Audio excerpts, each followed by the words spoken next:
In this video, I'm going to demonstrate how to utilize Advanced Fees app in a situation where you need to trigger order level fee always, and yet you're trying to utilize custom item on a Clover. So first, let me show you what we have set up here.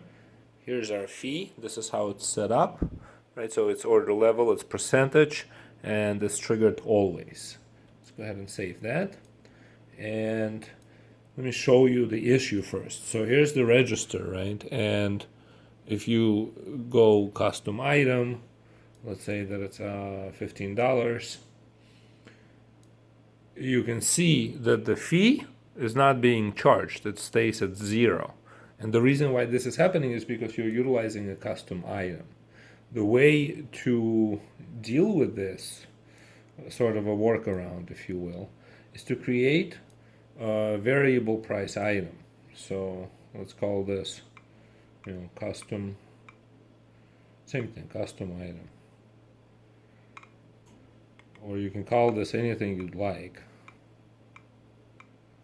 right? Just make it variable. And that's all really you need. And so now you can even make it so that it shows up here easier. But for me, let me just kind of quickly, here it is. And when you pull that item up, it'll ask you how much do you want, much like it does on the manual item. Let's say it's actually like this, for example, right?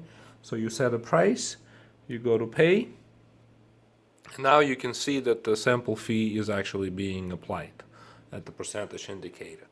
And seemingly you're doing the same thing. All you have to do is just alter the way you're processing it. So you don't have to build up a bunch of items, just make one variable, call it whatever you'd like.